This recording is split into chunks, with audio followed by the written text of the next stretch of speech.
El sonido es el 50% de cualquier cosa que se haga llamar audiovisual. Entiéndelo un mínimo y obtendrás el poder de comerle la oreja al espectador.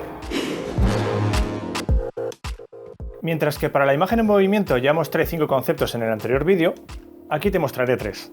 Comenzamos con los canales. Sonido mono. La primera grabación de sonido que se ha hecho en la historia es la llamada monoaural, más conocida por su abreviación mono. Esto significa que el sonido se transmite por una sola vía o canal, como en los primeros discos de música, las antiguas emisiones de radio, las primeras películas sonoras, etc. En cine es habitual grabar las voces en mono y editar luego para que suene todo el sonido por más canales para crear una sensación de espacio. Y la forma más sencilla de conseguir esto es con el sonido estéreo. Ya que tenemos dos oídos con sus respectivas orejas, podemos detectar de dónde viene un sonido por un lado o por otro. Y es que el sonido mono nos puede resultar aburrido, siempre viniendo de la misma dirección. Pero si oyes este vídeo con auriculares en buen estado y puestos en ambos oídos, o con dos altavoces conjuntos suficientemente separados, notarás una diferencia cuando oyes el sonido así y otra cuando oyes el sonido así. ¿Sabes cómo es posible que lo notes? Porque este vídeo no es mono, es estéreo. Esto significa que tiene dos canales de información de sonido independientes. Si suena lo mismo en ambos, oirás el sonido centrado, como estás oyendo mi voz ahora, pero si mi voz estuviese solamente en un canal de los dos, lo oirás como si viniese absolutamente de un lado. Como ahora. ¿No te has encontrado alguna vez un vídeo en el que habla alguien y se oye así? Vuelta al centro.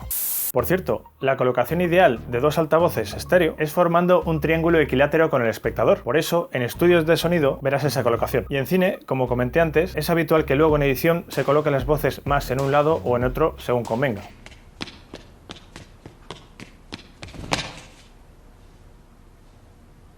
Sonido envolvente. ¿Pero crees que esto es todo?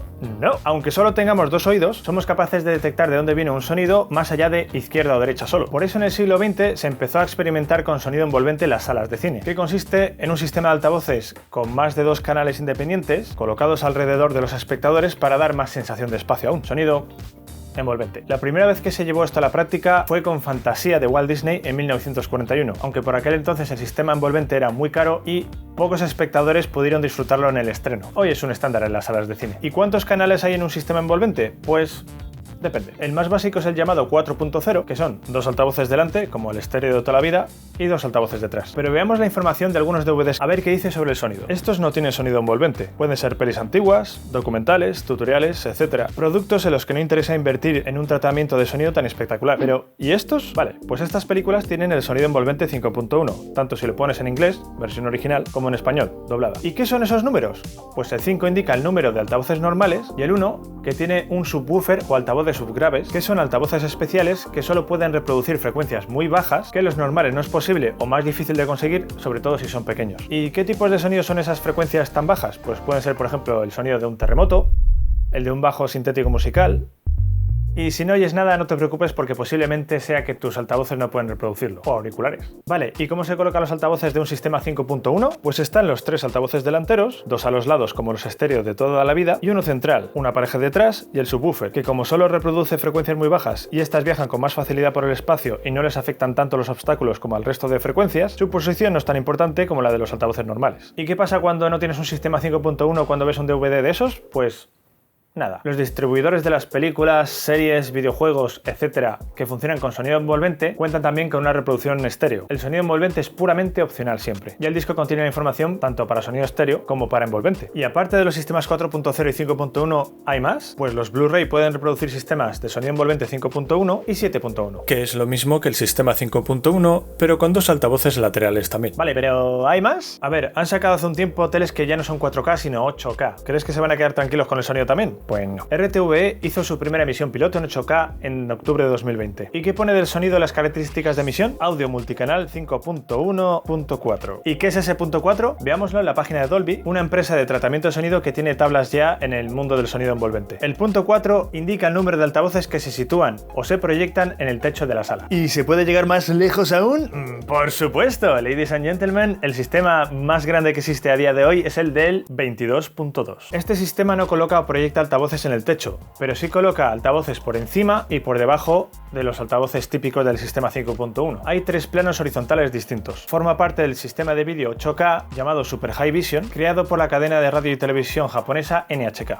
En fin, que hay material para lo de los canales y profundizas, como ves. Pasemos a otras movidas que ya toca. Frecuencia. El sonido digital es la información representada por ceros y unos que puede recrear las ondas de sonido grabadas. Ahora, al igual que la imagen que puede tener más o menos resolución y tener así más o menos detalle, lo mismo pasa con el sonido. Hay 2 aspectos que importan para esto. Uno de ellos es lo que se llama la frecuencia de muestreo, que es la cantidad de puntos que hay por segundo para representar la onda grabada. A estos puntos se les llama muestras, y un reproductor digital puede seguir el recorrido marcado por ellas y reconstruir así dicha onda grabada. Según tenga más o menos muestras, representará más o menos fielmente a la onda original. Se puede decir, por ejemplo, que un archivo digital es de X muestras por segundo o de X hercios o kilohercios. Y aquí empieza el lío. El hercio es una unidad general que representa la frecuencia de algunas cosas. O dicho de otra forma, representa el número de alguna movida por segundo. Por ejemplo, en los procesadores informáticos, en corriente alterna, etc. Pues bien, en sonido hay 2 frecuencias diferentes. Aparte de la frecuencia de muestreo, es decir, de las muestras o puntitos por segundos en sonido digital, también existe la frecuencia del sonido, que es el número de vibraciones completas por segundo, y también se indica con hercios o kilohercios. Por tanto, si te hablan de la frecuencia de un archivo, de la pista de sonido de una película, de una interfaz de audio, se refieren a la frecuencia de muestreo, es decir, hablan de la resolución digital, muestras o puntitos por segundo. Pero si te hablan, por ejemplo, de la frecuencia que puede ir una persona o un animal, entonces se refieren a la frecuencia de sonido, es decir, hablan del movimiento físico de las ondas sonoras, vibraciones por segundo. Mientras más alta la frecuencia de muestreo, más definición habrá, lo que implica que también se pueden registrar frecuencias más altas de sonido, es decir, vibraciones rápidas, también llamadas agudos.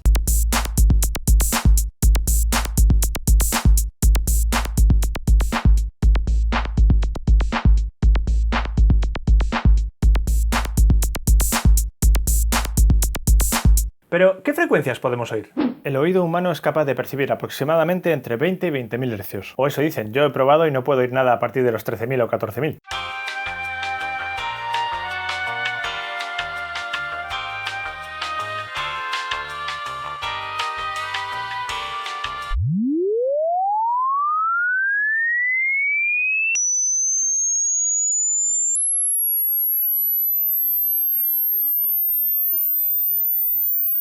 Aunque no sé si será por la calidad del módulo de sonido del equipo, que no puede reproducir frecuencias muy altas, o por mi edad, que ya empieza a perder finura, o ambas cosas. Y por cierto, las típicas cartas de ajuste de antaño y las palabras censuradas se suelen hacer con un tono de 1 kHz, que a veces de tanto oírlo acabas hasta los cojones. Unos ingenieros se dedicaron a hacer pruebas sobre cuál es la resolución digital mínima necesaria para guardar y reproducir todo lo que somos capaces de oír en un sistema de sonido de hogar, y finalmente llegaron a la conclusión de que, por razones técnicas, es mejor guardarlo a un poco más del doble de la frecuencia máxima que podemos oír, es decir, 44.100 Hz, o lo que es lo mismo, 44,1 kHz. Esa es la frecuencia de los famosos CDs de audio. Y así, las frecuencias altas que podemos oír bien se reproducirán con un sonido excelente, si no para todos, para la mayoría. Bueno, aunque quizás los murciélagos no estén de acuerdo. Luego los DVDs almacenan el sonido a una frecuencia un poco más alta, 48 kHz, y los Blu-ray pueden almacenar sonido a 48, 96 y hasta 192 kHz. La razón por la que se usan frecuencias más altas es discutida en internet y no voy a entrar en eso de momento. Vale, pasemos a ejemplos prácticos. Tengo este sonido guardado a 44.100 Hz. Échale un oído. Vale, ¿cómo suena si lo reduzco a la mitad, a 22.050? ¿Oyes alguna diferencia? Algunos notan el sonido más apagado, por así decirlo, aquí, ya que algunas frecuencias agudas no se reproducen bien. Y si lo dividimos otra vez por 2, a 11.025... ¿Lo notas ahora? A ver, que depende también del sistema de altavoces o de auriculares que utilices. Si son muy antiguos y pierden brillo o no son de mucha calidad, quizá no se note mucho. O si tienen mucha edad, pues a lo mejor tampoco puedes oírlo de otras maneras. Pero la idea es que ahora las frecuencias bajas han perdido mucho brillo. Está poco definido el sonido. Pues bien, el sonido representado en una gráfica, como hacen los editores de sonido en el modo vista forma de onda, se podría decir que es la resolución horizontal. Pero, ¿cuál es la vertical? Pues esa no es más que la profundidad de bits, que es la que define la resolución de la amplitud de onda. El nombre completo sería profundidad de bits de audio. La profundidad de bits bits del CD de audio es de 16 bits y en los DVD y Blu-ray puede ser o de 16 bits o de 24 bits. Puedes pensar, ¡buah, qué poca diferencia, 8 bits! ¿Cuánto va a cambiar eso? Pues no te creas, porque los bits lo que hacen es determinar la resolución vertical, entre comillas, de esta manera. Entonces 2 elevado a 8 son 256 posibles posiciones, 2 a la 16 son unas 65.000 y 2 a la 24 es unas 16 millones. Y mientras más resolución, obviamente más grandes son los archivos. Vamos con los ejemplos. Sonido en calidad CD, estéreo 44,1 kHz y 16 bits. Que por cierto, personalmente yo por encima de esto, al menos en un sistema de sonido de hogar, yo no noto ninguna diferencia. Ahí va. Vale, y ahora todo igual, pero en vez de 16 bits, en 8.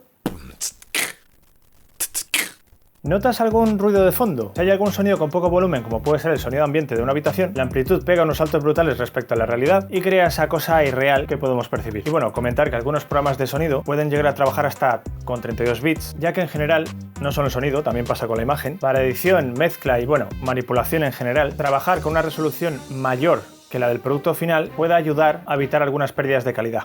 Resumen. Entonces, cuando hablamos de sonido para grabar, editar o reproducir, por un lado tenemos el número de canales, es decir, cuántas vías de sonido independiente hay, determinando si el sonido es mono, estéreo o envolvente. Y si es envolvente, según el estándar que se haya elegido para hacer la película, serie, videojuego o lo que sea, puede tener 4 o más canales, hasta 24 actualmente, y podría incluir 1 o incluso 2 subwoofers para las frecuencias bajas, o ninguno, claro. Y concretamente para el sonido digital tenemos también la frecuencia, que es la resolución para guardar el número de vibraciones por segundo, o resolución horizontal si quieres visualizarlo con la forma de onda. Lo habitual es trabajar como mínimo a 44,1 kHz para que la gente perciba lo que oye como real, aunque en determinados casos puede ser más alta, como 48, 96 o incluso 192 kHz. Y la profundidad de bits, también llamados bits simplemente o profundidad de bits con audio, que es la que determina la resolución de la amplitud de onda, o resolución vertical si lo ves en la forma de onda. Lo habitual es trabajar mínimo a 16 bits para que la gente perciba lo que oye como real, aunque en determinados casos puede llegar a ser de 24 o incluso de 32 bits. Ya sabes, para la edición, mezcla o manipulación en general de audio o vídeo digital, los técnicos pueden preferir resoluciones más altas que la que tendrá el producto final. Y ya está, like si te like, un saludo y gracias por visualizar.